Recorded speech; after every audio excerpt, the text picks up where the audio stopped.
प्रपन्न पारिजाताय स्तोत्रवेत्रैकपाणये ज्ञानमुद्राय कृष्णाय गीतामृतदुहे नमः। सर्वोपनिषदो गावो दोग्धा गोपालनन्दनः पार्थो वत्सः सुधीर्भोक्ता दुग्धं गीतामृतं महत्। वसुदेवसुतं देवं कंसचाणूरमर्दनं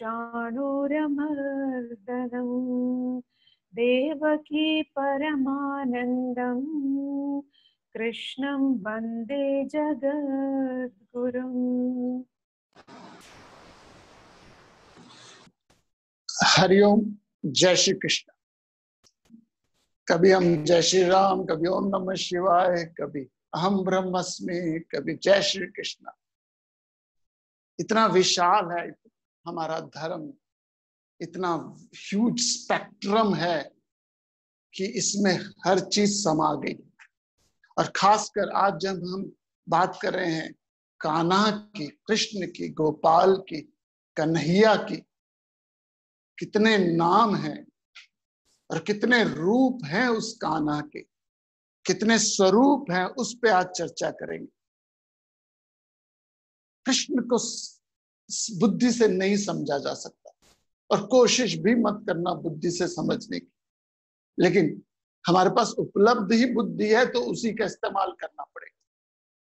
कॉन्ट्रडिक्टरी बात बोल रहा हूं, बुद्धि से समझा नहीं जा सकता, लेकिन और कोई तरीका नहीं है समझने का, क्योंकि Krishna is a picture of contradiction.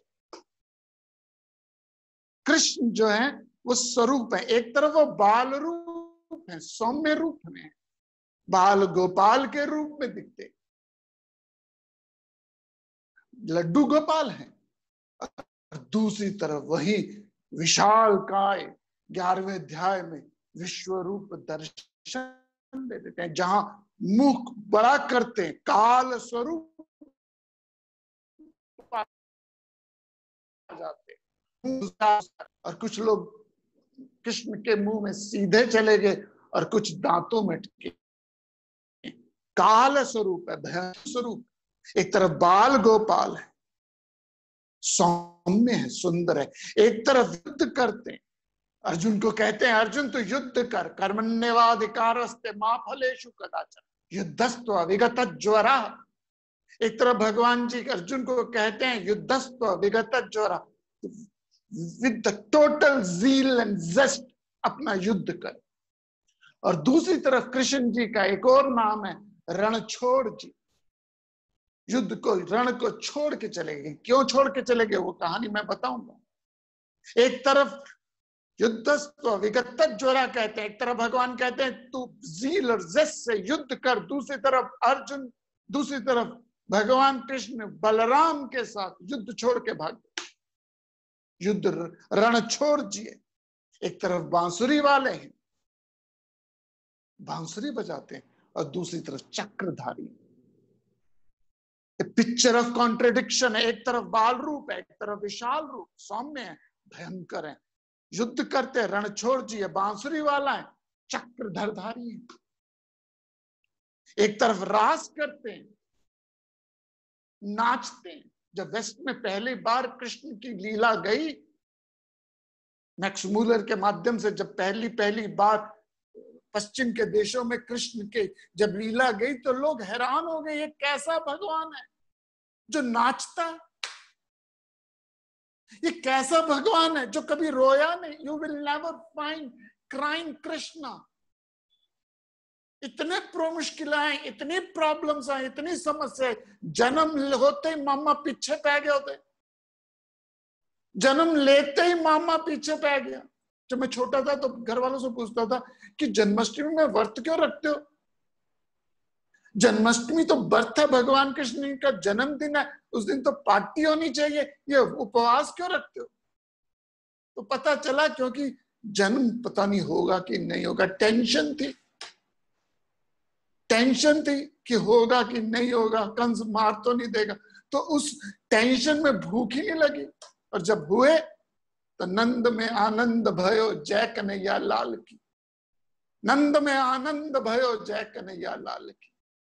तब पार्टी हुई।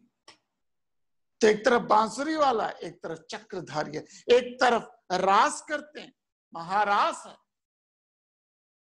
और आपको शायद पता हो नहीं पता हो, गीत गोविंद में राधा के बारे में ज्यादा चर्चा है, भागवतम में राधा जी के बारे में इतनी चर्चा नहीं है।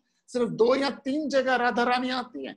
गीत गोविंद में राधा के बारे में ज्यादा चर्चा की गई है। तो एक तरफ महाराज करते हैं जिसमें राधा रानी है, और एक तरफ गीता का गूढ़ ज्ञान देते हैं। एक तरफ छोटी सी उम्र में 7 या 8 साल की उम्र में गोपियों के कपड़े चुरा लेते हैं, और दूसरी तरफ द्रौपदी को बचाते हैं।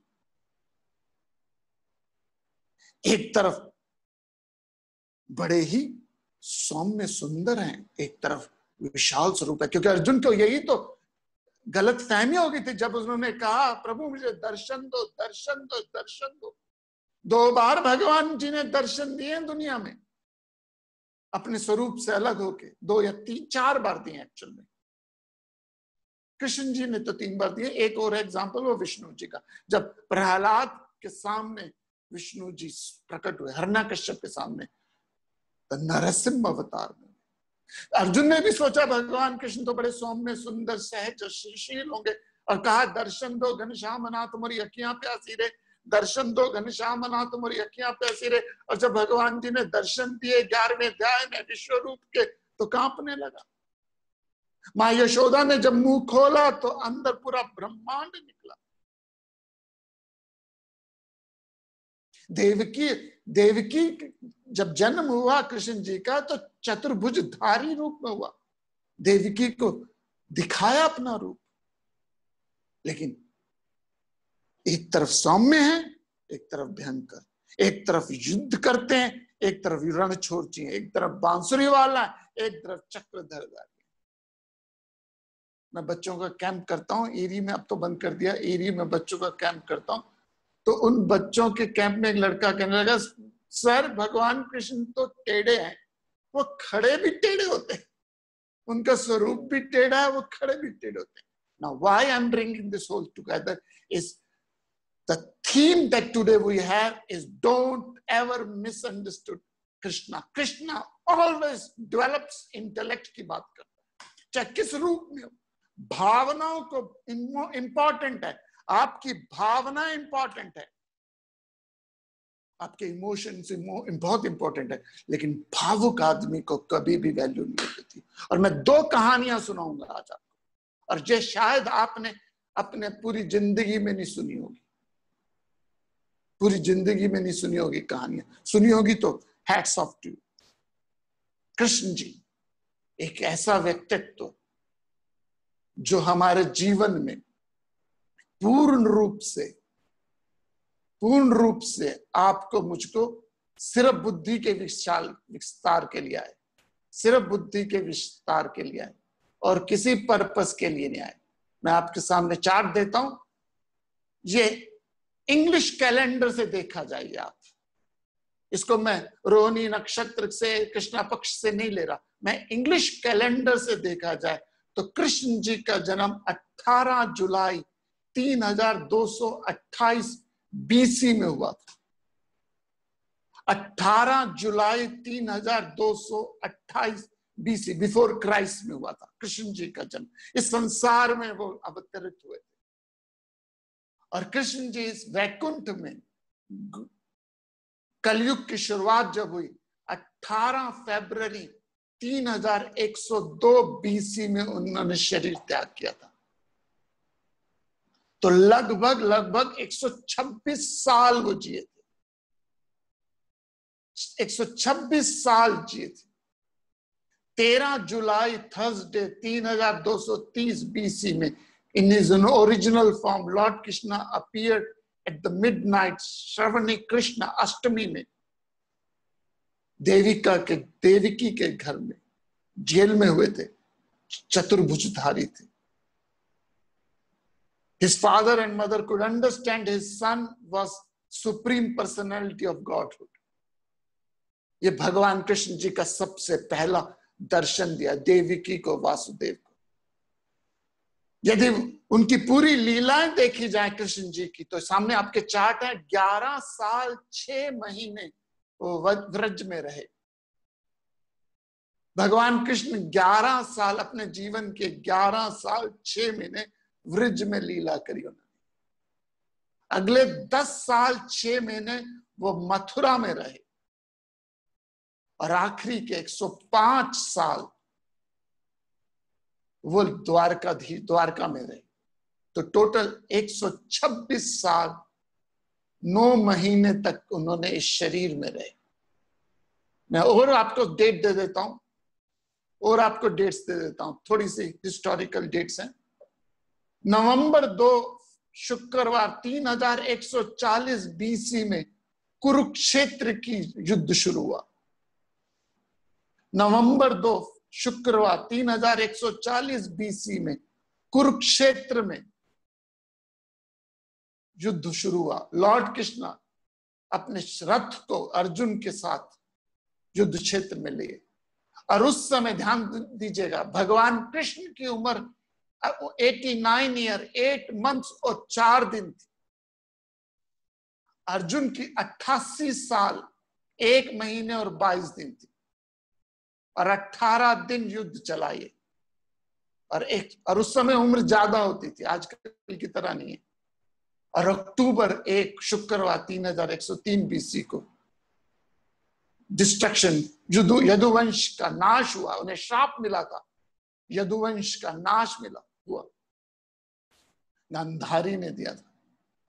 और कृष्ण जी गोलोक में चले गए ना। ये सारी हिस्ट्री इसलिए ताकि आप और मैं समझे कि हम जिस स्वरूप की बात कर रहे हैं वो हिस्टोरिकल भी है, माइथोलॉजिकल नहीं है सिर्फ, वो हिस्टोरिकल फिगर है, अवतार है ना। अवतार कौन होते हैं? Those who are born realized। Buddha अवतार माने जाते हैं, लेकिन है नहीं टेक्निकल सेंस में। हनुमान जी अवतार थे, शिव अवतार माने जाते हैं। अवतार मीन्स जो बर्थ लेते ही सेल्फ रियलाइज्ड हो जाए। बहुत थोड़ी सी प्रारब्ध थी, वो खत्म हो गई। अवतार मीन्स बॉर्न सेल्फ रियलाइज। हम सब सेल्फ रियलाइजेशन के लिए आए हैं, लेकिन सेल्फ रियलाइजेशन किसी को कब मिलती है, किसी को मिलती है। अवतार का मतलब है और एक ऐसी इंडिविजुअल जो हर रूप में भजा जा सकता है। दोस्त भगवान कृष्ण को सुदामा के रूप में बसे, प्रेमी राधा कृष्ण के रूप में बसते हैं, योद्धा चक्रधारी के रूप में बसते हैं, संगीतकार मुरली वाला के रूप में बसते हैं, डांसर रास लीला के रूप में बसते हैं, मां बाल गोपाल के रूप में बसती है, शिष्य अर्जुन के रूप में बसते हैं, और एक पॉलिटिशियन योगी राज, एक चोर माखन चोर के रूप में बसता है, एक ठग नटवर लाल के रूप में बसता है। एक नहीं अनेक है, और हर रूप में वो हमें और आपको कुछ सिखाने आए। हमें और आपको वो सिखाने आए। और ये सिखाने का पर्पस सिर्फ एक ही है कि आपकी मेरी बुद्धि जागृत हो। मेरी बुद्धि जब जागृत होगी तभी विवेक आएगा, तभी ज्ञान होगा। कृष्ण हमेशा श्याम सुंदर है, उनके श्याम रंग है उनका, और हमेशा पीला कपड़ा धारण करते हुए, पीतांबर धारी, श्याम स्वरूप है। पीला कपड़ा पहनते हैं और नीला रंग है, श्याम स्वरूप। हर रूप में कोई सिंबल है, कृष्ण जी के हर स्वरूप में कोई सिंबल है। ब्लू सिंबलाइज करता है इन्फिनिट, तो परमात्मा कृष्ण भगवान अनंत है, अजर है, अमर है, अविनाशी है, सर्वव्यापी है। उनके आत्म स्वरूप को प्राप्त व्यक्तित्व है, ब्रह्म है, स्वयंभू है, निराकार है, सर्वव्यापी हैं, और सर्वव्यापी जैसे आकाश है, समुद्र है, उनको नीला रंग से देते। और उस परम सत्ता ने शरीर का चोला धारण किया हुआ है, तो पीतांबर धारी, एक शरीर का चोला धारण किया हुआ है और पीतांबर धारी है, श्याम स्वरूप। भगवान कृष्ण जी की अनेक लीलाएं, अनेक लीलाएं हैं भगवान जी, और हर लीला सिंबॉलिज्म में आती है। बहुत लीलाएं, हर लीला पे बात नहीं की जा सकती, लेकिन एक है उनकी जो बड़ी प्रसिद्ध लीला है, और वो है कालिया मर्दनम। कालिया मर्दनम अपनी चिच्ची उंगली से, कई हैं, गोवर्धन धारी भी है, गोवर्धन को भी धारी किया, कई हैं। उनकी स्टोरीज तो निकल नहीं जाए तो बात निकलेगी तो फिर दूर तलक जाएगी। उनकी इतनी स्टोरी है कि एक पे निकल जाए तो बहुत है ना। क्योंकि हम बुद्धि की बात कर रहे हैं तो बुद्धि को समझाने के लिए कोशिश करें। कालिया मर्दन सिंबॉलिज्म है ईगो के कंट्रोल का। वृंदावन में यमुना नदी को कालिया स्वरूपी बहुमुखी सांप ने विश्व स्वरूप बना दिया था। जो वृंदावन था, जो प्योर था, उसको विश्व स्वरूप मान लिया था। पूरी यमुना के इस पानी के जहर के कारण त्राही त्राही हो गई। त्राहिमाम त्राहिमाम त्राहिमाम प्रकार रहे थे। उस समय गेंद गिरी कृष्ण जी की और वो यमुना जी में कूद गए। और यमुना जी में लंबी कहानी आपको पता है, लेकिन मैं इसे शॉर्ट में बता रहा हूँ, क्योंकि दो कहानियां मुझे आपको सुनानी है। आखिरी 10-15 मिनट में मेरे साथ रहिएगा, शायद वो आपने कभी नहीं सुनी। ये तो सुनी है कालिका मर्दन की। तो एक एक पे नाच के, एक एक उसके सर्प के ऊपर नाच, एक एक फन के ऊपर नाच, और धीरे धीरे उसका वध करने लगे। तभी कालिका मर्द की पत्नी आई और प्रणाम करने लगी, कहते माँ माफ कर दो, माफ कर दो। भगवान कृष्ण जी ने उन पत्नियों के कहने पे उसको कंट्रोल में रखा। सिर्फ ना क्या सिंबॉलिज्म है, सिंबलाइज ईगो। और ईगो जो मथुरा है हमारी, पवित्र है, उसको अपवित्र बना देती है, पॉइजन डाल देती है आपके जीवन में। अहंकार आपका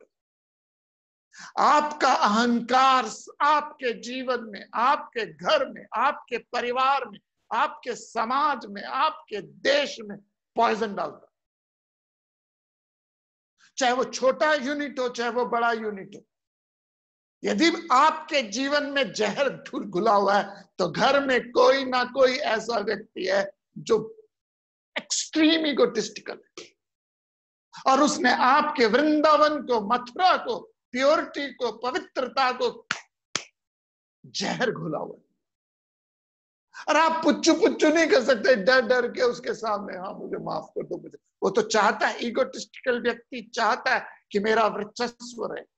कालिका मर्दन को एक एक करके उसकी डिजायर को रोका, मारा नहीं पूरी तरह से, ईगो को होल्ड किया। और पत्नियां खड़ी रही हाथ जोड़ के, mean sense object under your control. मोक्ष में ईगो पूरी खत्म होती है, मोक्ष में ईगो पूरी तरह से खत्म होती है। लेकिन जब तक मोक्ष ना हो, ईगो को खत्म नहीं कर सकते, तो कम से कम क्या करो। और घर ईगोटिस्टिकल व्यक्ति परिवार में, समाज में, घर में, दुनिया में है, और अक्सर होते हैं, और हम डर डर के रहते हैं उससे, पुचड़ू पुचड़ू करते हैं, घबराते हैं, घबरा क्या होगा, हाय क्या होगा। कृष्ण प्रतीक है ज्ञान के, कृष्ण प्रतीक है बुद्धि के, कृष्ण भावुकता दिखाते हैं, भावुक नहीं है। और अगली स्टोरी में आपको सुनाऊंगा, अगली जो स्टोरी मैं आपको सुनाऊंगा शायद आपको पता ना हो, या पता हो तो मुझे पता नहीं कितने लोगों को पता है। आप में से कितने लोगों ने नाम सुना है? ओके, मैं दूसरी तरह से पूछता हूं, पूरी महाभारत में सबसे पावरफुल, सबसे स्ट्रांग, सबसे ज्यादा ताकतवर, सबसे ज्यादा बड़ा योद्धा कौन सा? सबसे ज्यादा पावरफुल और सबसे पहले वो ही मरा था। शायद आपको पता ना हो, उसका नाम था बर्बरिक। हाँ, किसी ने आंसर दिया, Barbarik. Thank you very much. Barbarik सबसे ज्यादा स्ट्रांग था, घटोत्कच का बेटा था, भीम का पोता था। 3 शिव जी ने उसे तीर दिए थे। शिव जी ने 3 तीर दिए थे और कहा था तुझे दुनिया में जो तीर तू एक बार चला देगा पूरी युद्ध खत्म हो जाएगा, और 3 थे उसके पास। बारबरिक नाम भी बड़ा इंटरेस्टिंग है, बारबरिक से निकलता है बारबरिक।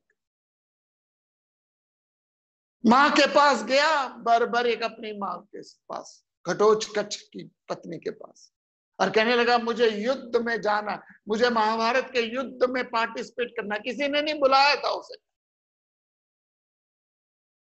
किसी ने नहीं बुलाया था। अब मां ने कहा अच्छा बेटा तू चला जा, जो कमजोर सेना हो उसके साथ उसके लिए तू युद्ध करना। देखिए इमोशनल जब हो जाते हैं, जब इमोशनल हम हो जाते हैं ना, तो हम ऐसे ही वरदान दे देते हैं, ऐसे ही बोल देते हैं, बुद्धि का इस्तेमाल नहीं करते। क्योंकि मां ने कहा था कि जो सबसे कमजोर योद्धा है उसके साथ युद्ध करना, तो बर्बरिक चला गया कौरवों के पास,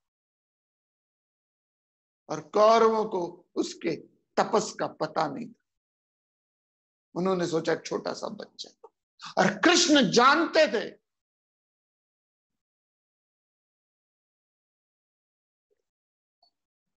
कृष्ण जानते थे कृष्ण जानते थे कि ये कुछ भी कर सकता है। मैं लॉन्ग स्टोरी शॉर्ट बता रहा हूं जी, बहुत लंबी स्टोरी है, तो कई लोग कुछ कमेंट्स डाल रहे हैं, तो I am just making a long story short, क्योंकि दूसरी स्टोरी भी सुनानी है। गूगल करके आप ज्यादा भी देख सकते हो। तो भगवान कृष्ण को पता था यदि ये कौरवों के साथ चला गया तो युद्ध को हम कभी भी नहीं जीत सकते, इसका एक तीर पूरी सेना को भस्म कर देगा। और भगवान कृष्ण बर्बरिक के पास दास बन के गए, भीख मांगने गए। उन्होंने कहा कि युद्ध में शुरुआत ये है, युद्ध की शुरुआत की परंपरा है कि जो युद्ध में सबसे शक्तिशाली व्यक्ति हो वो अपनी गर्दन काट के दे, वो अपनी गर्दन काट के रख दे, जो शक्तिशाली व्यक्ति है। बर्बरिक ने अपना गला काट के कृष्ण जी को दे दिया, लेकिन एक इच्छा जा मांगी, एक इच्छा चाहिए कि प्रभु मैं पूरे युद्ध को देख सकूं। तो भगवान कृष्ण ने बर्बरिक के धड़ को जिंदा रख के, उसके सर को जिंदा रख के खंबे में रखा, एक खूंटे में टांग दिया। वही खाटू श्याम जी, जो खाटू श्याम जी हैं हरियाणा और राजस्थान के बॉर्डर में, वो मंदिर है। और जब युद्ध खत्म हुआ तो जोर से हंसे बर्बरिक, कहते ये लीला अब मैं समझा आपकी, ये कृष्ण ये लीला अब मैं समझा आपकी, कि आप कभी भी अधर्म का साथ नहीं दे सकते, आप धर्म के साथ। और मैं भावुक होके बुद्धि का इस्तेमाल ना करके मैं इमोशनल होके ले गया। अर्जुन भगवान कृष्ण को गीता जी में कई बार बताते हैं, बुद्धि नाशात प्रणश्यति, बुद्धि का नाश हो तो सर्वनाश हो जाता है। बात बात पे तो तुम वो ले लेते हो, कसमें खा लेते हो, मैं ये छोड़ूंगा नहीं, मैं ये नहीं करूंगा, मैं नहीं करूंगा। बुद्धि यदि इस्तेमाल नहीं करोगे तो पीपल विल ट्रीट यू, यदि आप इमोशनल हो people will treat you like a doormat, abuse करेंगे, यूज करेंगे। और दूसरी कहानी है रणछोड़ जी की, ये दूसरी कहानी है रणछोड़ जी की। गुजरात में मंदिर है, सॉरी ये बारबरिका की स्टोरी है जो मैंने आपको बताई, लेकिन दूसरी कहानी है रणछोड़ जी। ये गुजरात में मंदिर है रणछोड़ जी का, इस सामने आपकी तस्वीर आपके पास, गुजरात में द्वारका जी के पास रणछोड़ जी का मंदिर है ना। ये कहानी बड़ी इंटरेस्टिंग है। मथुरा में भगवान कृष्ण ने जब कंस को मारा और उसके बाद उस पे वहां पे कहीं 11 साल रहे, तो जरासंध को बहुत गुस्सा था, जरासंध को बहुत गुस्सा था कृष्ण से, और जरासंध को पता था कि सुदर्शन चक्र के सामने मैं टिक नहीं सकता। ऐसे में वो काल यमन राजा के पास गए। जरासंध काल यमन राजा के पास गए, और काल यमन के राजा को वरदान था तो उसको कोई भी वध नहीं कर सकता, न सुदर्शन चक्र भगवान जी का वध नहीं कर सकता। और काल यमन का कृष्ण जी से कोई गुस्सा नहीं था, कोई खुंदक नहीं थी, कोई नाराजगी नहीं, कोई टेंशन नहीं, काल यमन का कोई लिंक नहीं कृष्ण जी से। लेकिन बेगानी शादी में अब्दुल्ला दीवाना, जरासंध गया, तुझे तो कोई मार नहीं सकता, मुझे ट्राई कर के देख, तू जरासंध कहने लगा, तू कहता तुझे कोई मार नहीं सकता, सुदर्शन चक्र भी तुझे नहीं कर सकता, मेरे दिखा मुझे सामने। कहता तुम मुझे उससे सोचता है। इमोशनल हो गया काल यमन, इमोशनल हो गया। जरासंध ने चालबाजी करी, कहा तू कहता है तुझे सुदर्शन चक्र नहीं मार सकता, क्योंकि जरासंध को पता था कि मुझे सुदर्शन चक्र काट सकता है, काल यमन को वरदान था। तो काल यमन ने कहा अच्छा तू मानता नहीं, चल मैं दिखाता हूं। और भगवान जी को पता था काल यमन को सुदर्शन चक्र नहीं मार सकता। और जैसे ही जरासंध ने युद्ध का ऐलान किया और काल यमन को देखा, भगवान भागे और भागते भागते भागते एक गुफा में घुस गए। ये सब बुद्धि का इस्तेमाल कर रहे हैं, डर के नहीं भागे वो।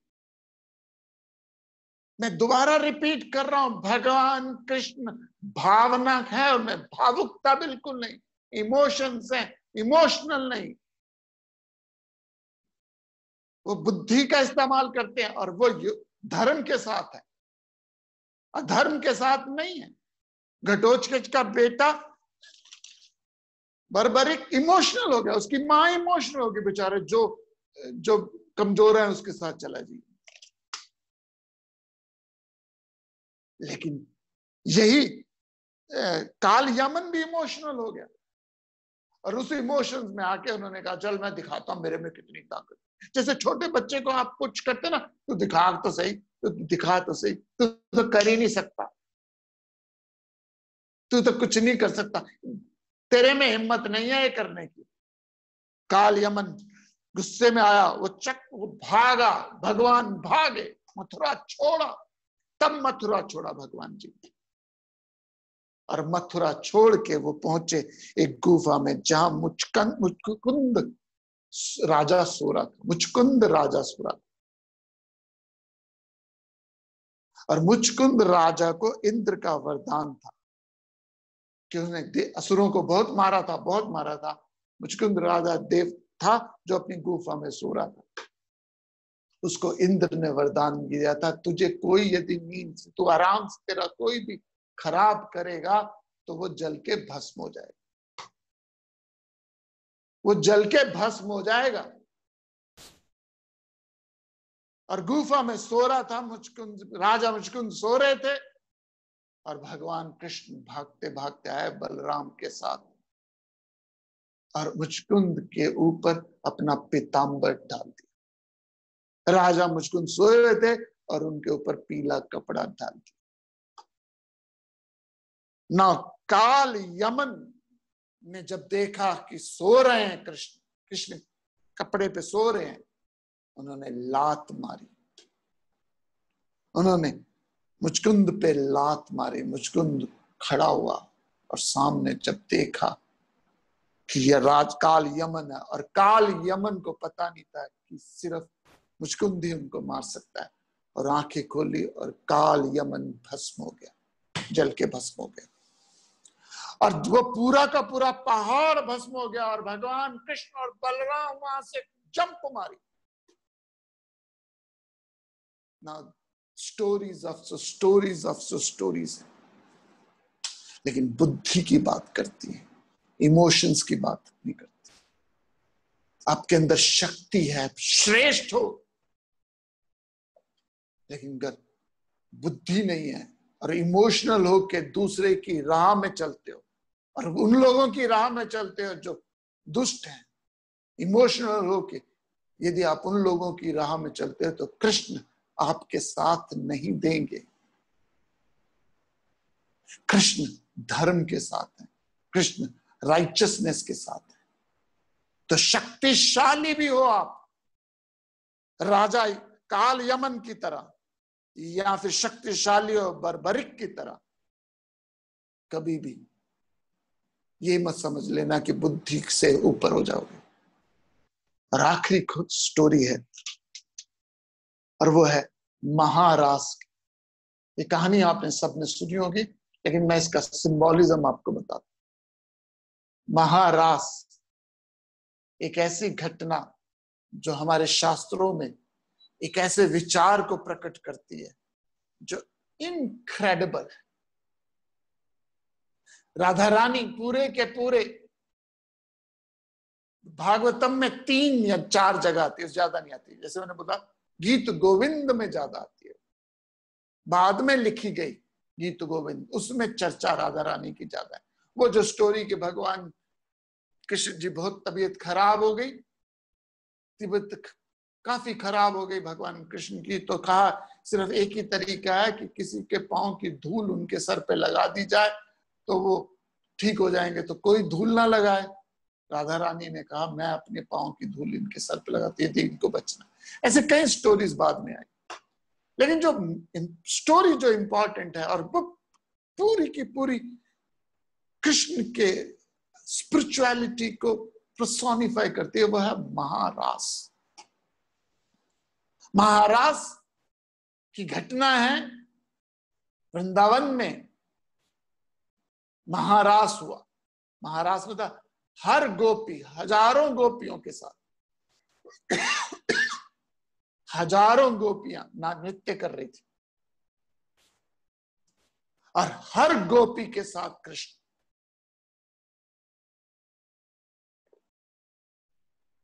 और हर गोपी ये सोच रही थी कि कान्हा मेरे साथ है।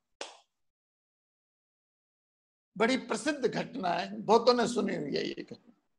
महाराष्ट्र के हर गोपी ये सोच रही है कि कान्हा मेरे साथ है, नृत्य कर रहे। नृत्य चलता गया चलता गया चलता गया। सडनली उन्होंने देखा कृष्ण सबके साथ गायब हो गए। अब कहीं कृष्ण नहीं है, गोपियां अकेली रह गई। महाराज जो हो रहा था सडनली रुक गया। वो जो थोरो एक्टिविटीज हो रही थी, जो रस आ रहा था, जो डायनामिज्म था, जो एक पूरा का पूरा जश्न था, वो सन्नाटे में मुझ गया। और उन्होंने देखा कि एक गोपी भी नजर नहीं आ रही, वो जो सबसे मैच्योर गोपी थी। कान्हा सिर्फ 9 या 8 साल के थे और गोपी 32-33 साल की थी, राधा रानी। सो तब उन्होंने देखा राधा रानी नजर नहीं आ रही और कृष्ण नजर नहीं आ रहे, और दो पांव के निशान देखे, दो पांव के निशान देखे, एक राधा रानी के और एक कान्हा के। और सारी गोपियां उन दो पांव के निशानों से पीछे निकलते निकलते जब पहुंची तो झुरमट में एक झाड़ी के पीछे राधा और कृष्ण इकट्ठे बैठे। Now point to be noted, my Lord, पहली बार कृष्ण गायब हुए थे, गोपियां रह गई थी। जैसे ही गोपियों ने देखा राधा रानी और कृष्ण इकट्ठे बैठे हुए हैं, अब राधा रानी गायब हो गई, सिर्फ कृष्ण रह गए। एकम ब्रह्म द्वितीय नास्ति, एकम ब्रह्म द्वितीय नास्ति। ना क्या प्रतीक है इसका, क्योंकि हिंदुइज्म बहुत सिंबॉलिक है। हम बोधि रखते हैं तो उसका प्रतीक है, हम तीन ऐसे तिलक लगाते हैं उसका प्रतीक है, हम 3 धागे बांधते हैं उसका प्रतीक है। गणेश जी का एक पांव हमेशा ऊपर होता है, प्रतीक है। कृष्ण जी हमेशा पीतांबरधारी है, प्रतीक है। भगवान शिव के गले पे सर्प है, ये प्रतीक है। गणेश जी नीचे ऐसे प्रतीक बैठे हुए, शांत होके बैठे हुए गणेश जी के चरणों में, प्रतीक है। गणेश जी का एक दांत टूटा, प्रतीक है, बहुत प्रतीक है। तो महाराज प्रतीक है, सारी गोपियां प्रतीक है विचारों की। हजारों लाखों गोपियां, हर गोपी प्रतीक है विचार की। आपके मेरे मस्तिष्क में इस रास कर रहे हैं, एक्टिविटी कर रहे हैं, नाच रहे हैं। हर गोपी प्रतीक है एक विचार की, और हर विचार को चला रहे हैं आपके अंदर कृष्ण स्वरूप आत्मा। वो कौन है जो उस उंगली को चला रहा है, वो कौन है जो इस हाथ को चला रहा है, वो कौन है जो इस आंख के अंदर चला रहा है। आपके मेरे भीतर अरबों खरबों हजारों विचार है, और हर विचार एक्टिव है, नाच नचा रहा है आपको मुझको। आपको विचार आ जाता है जॉब का, आप नाचते हो, आपके विचार आ जाता है विवाह का, आप विवाह के लिए एक्टिवेट हो जाते हो, आपके अंदर विचार आ जाता है सोने का, आप एक्टिवेट हो जाते हैं, आपके अंदर विचार आता है घर बनाने का, गाड़ी बनाने का, मकान का। ये सब विचार है जो आपको नचा रहे हैं, और पूरा रास हो रहा है। हर विचार का आधार कौन है? प्रभु।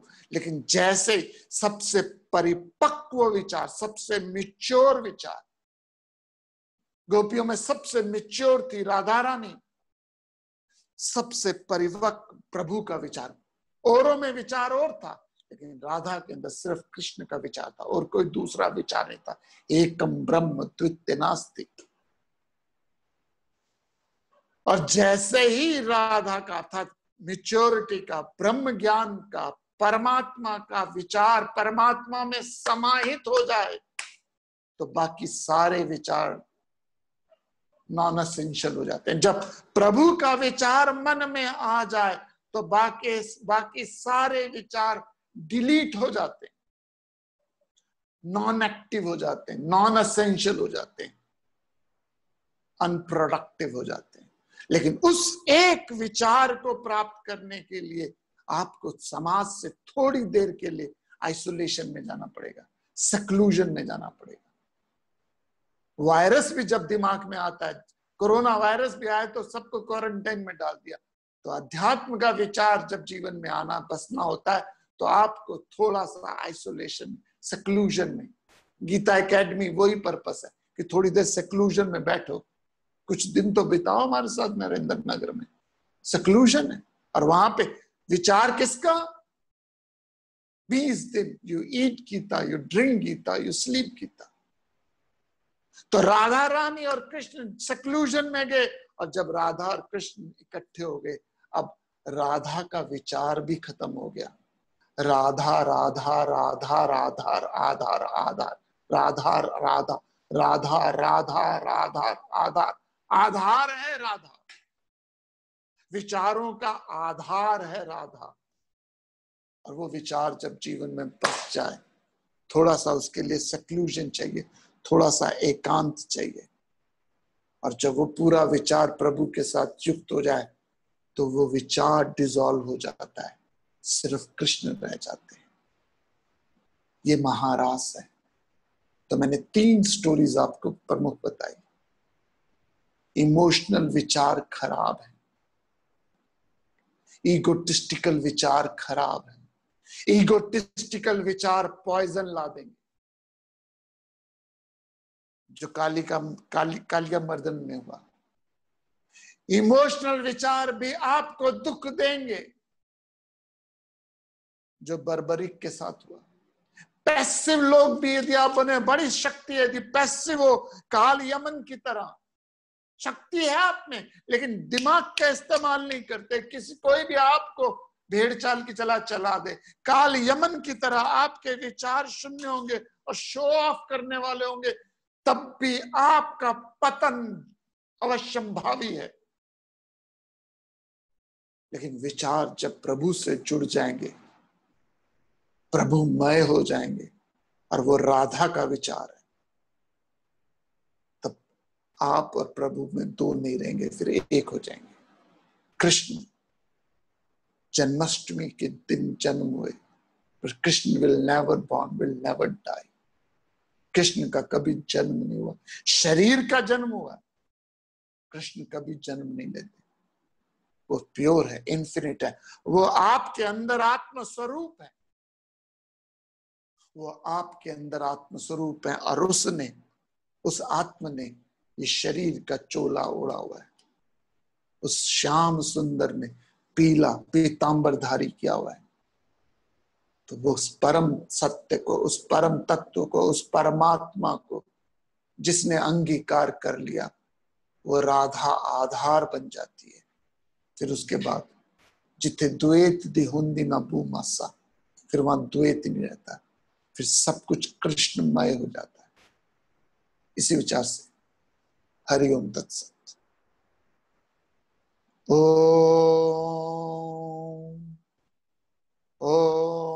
पूर्णमद पूर्णमिदं पूर्णात् पूर्णमुदच्यते पूर्णस्य पूर्णमादाय पूर्णमेवावशिष्यते। ओम शांति शांति।